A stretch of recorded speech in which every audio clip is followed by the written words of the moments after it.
안녕하십니까. 정부부처 모의회의를 시작하겠습니다. 청소년 범죄에 대한 사회적 문제가 끊이질 않고 있습니다. 2017년 9월 3일 청원답변 1호는 청소년이란 이유로 보호법을 악용하는 잔인무도한 청소년들이 늘어나고 있습니다. 반드시 청소년보호법은 폐지해야 합니다 였고 총 29만 6,330명의 인원이 참여했습니다. 올해까지도 아동청소년 범죄 관련 수많은 청원이 올라왔습니다. 인천 또래 집단 성폭행 중학생 고발 청원은 40만 474명의 국민께서 동의하셨으며 초등생 성폭행 고등학생 엄중 처벌은 35만 4,260명의 국민께서 동의하셨습니다. 렌트카를 훔쳐 밝은 미래를 꿈꿔야 할 대학생을 치어 죽인 10대들에 대한 청원은 100만 7,040명의 국민께서 청원에 동의하셨습니다. 오늘 이 자리에서는 소년법 시행과 관련한 논의들을 재검토해보고 학교에서는 어떻게 대응하고 있는지, 정책적으로는 청소년 범죄 문제를 어떻게 해결하면 좋을지 그 방법을 찾아보고자 합니다. 또 청소년 범죄를 미연에 방지하기 위한 대책도 함께 이야기하려 합니다. 먼저 소년법에 대한 개념부터 정의해 주시죠. 소년법은 반사회성이 있는 소년의 환경 조정과 품행 교정을 위한 보호 처분 등의 필요한 조치를 하고 형사 처분에 관한 특별 조치를 함으로써 소년이 건장하게 성장할 수 있도록 돕는 제사회화를 목적으로 하고 있습니다. 만 10세 이상 14세 미만인 경우에는 범법 행위를 저질렀다 하더라도 형사 책임 능력이 없기 때문에 형사 처벌 대상이 아닙니다. 즉 소년법은 소년 사범체계의 근본법으로서 소년의 건정 육성을 목적으로 소년 보호 사건의 처리 절차를 규정함과 동시에 소년 형사 사건에 대하여 성인법과는 다른 형사소송적 특징을 규정하고 있습니다. 감옥과 소년원의 가장 큰 차이는 감옥에 간다는 건 전과자가 된다는 것으로 가두고 처벌하는 데 초점을 맞추고 있지만 소년원은 가능하면 갱생 사회복귀를 중심으로 두고 있다는 것입니다. 소년법 폐지는 청와대 국민청원 중 가장 많이 올라와 있으며 앞서 말했듯 현재에도 꾸준히 게시판에 자리매김하고 있습니다. 청원 후 개선된 점을 찾아볼 수 없기 때문으로 보입니다. 부산 사구 여중생 폭행 사건, 대전 여중생 자살 사건, 김해 여고생 살인 사건, 울산 남중생 자살 사건, 전주 여중생 자살 사건, 밀양 집단 강간 사건, 청소년 무면허 만취 운전 등 기사화된 것들만 해도 청소년들의 잔악 무도함을 충분히 느낄 수 있습니다. 그래서 많은 사람들은 소년법을 폐지해야 한다, 내지는 소년법이 적용되는 나이를 낮춰야 한다고 입을 모아 이야기하고 있는 거고요. 법무부에서는 여기에 대한 논의가 이루어지고 있는 건가요?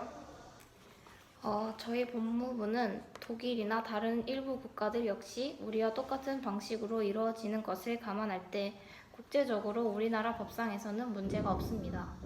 형사 정책적으로도 형벌을 무조건 강화한다고 해서 범죄가 주는 것은 아니기 때문입니다. 현 소년법으로도 해결 가능한 여러 가지 방안이 있으며 무조건 감옥에 넣는 것이 능사가 아닙니다. 오히려 예방 차원의 노력이 더욱 중심이 되어야 합니다. 범죄를 줄이기 위한 제도적 개선과 함께 예방을 위한 노력이 절실한데 학교에서는 어떤 예방 교육이 이루어지고 있습니까?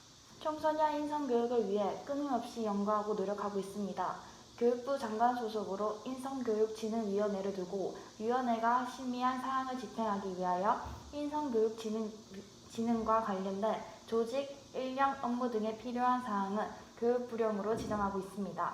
또한 인성교육의 효율적인 추진을 위하여 대통령으로 정하는 관계 중앙행정기관의 장과의 협의와 인성교육진흥위원회의 심의를 거쳐 인성교육 종합계획을 5년마다 수립해야 합니다. 무엇보다 현장 교사들의 역할이 제일 큽니다.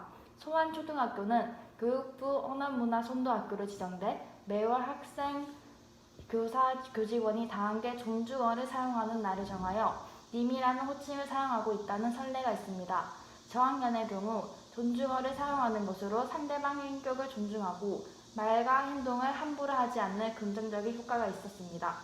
그 외에도 친구 사랑 주간을 정하여 모든 학급별로 사과 편지 쓰기도 실시하기도 하고 교내 큰 게시판을 설치한 후 친구와 사이좋게 지내는 팁, 친구와 싸웠을 때 화해할 수 있는 방법 등을 포스트잇에 적어 붙이는 행사도 진행했습니다. 종교어린이 회의에서는 학생들이 스스로 규칙을 만들고 이를 지키도록 하고 있습니다. 고학년의 경우 학교폭력 예방 교육을 하는 것 이외에 큰 방안이 실행되고 있지 않습니다.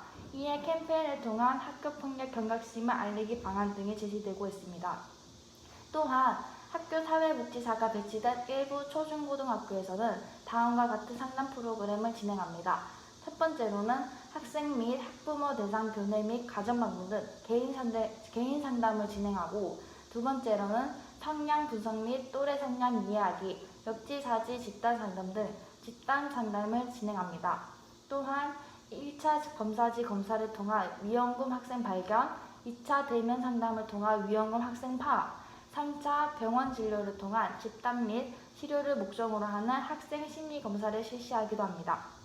그리고 생활지도 연계 학교폭력 예방 상벌점제 실시, 학생 또래 상담 및 또래 조정, 숲으로 가는 행복 열차 캠프, 학생 상담 자원봉사자 운영 등 다양한 상담 프로그램을 현재 진행하고 있습니다. 지금까지 이야기를 하신 걸로 보아서는 청소년 인성교육과 범죄 예방과 관련한 제도적 차원에서는 잘 준비되어 있지만 실질적 운영은 미비한 것으로 보입니다. 교육부는 이러한 차원에서 중점을 두고 더 노력해 주시기 바랍니다. 그리고 앞서 계속해서 강조한 바 있듯이 청소년 범죄는 나아지기는커녕 오히려 점점 심해지고 있는 상황입니다. 여기에 대한 법무부의 조치가 필요하다고 생각합니다. 저희 법무부는 현재 가장 법을 강화하려고 노력하는 것 중 하나는 악용 우려가 있는 촉법 소년을 폐지하는 것입니다. 이것뿐만 아니라 청소년이 행하는 사건들을 줄일 수 있도록 다양한 제도의 방안을 제시하도록 하겠습니다. 네, 감사합니다. 마지막으로 오늘의 회의를 정리하자면 시행되고 있는 제도로 충분히 청소년 범죄를 해결할 가능성을 보았고, 이러한 제도를 활발히 시행할 수 있도록 실질적 조치가 필요할 것으로 보고, 가 피해자를 낙인찍기보다는 학생 간의 바람직한 관계 회복이 이루어질 수 있도록 각자의 위치에서 많은 노력을 기울여야 할 것 같습니다. 이것으로 오늘의 회의를 마치도록 하고 참여해주신 교육부, 법무부 관계자들께 모두 감사드립니다.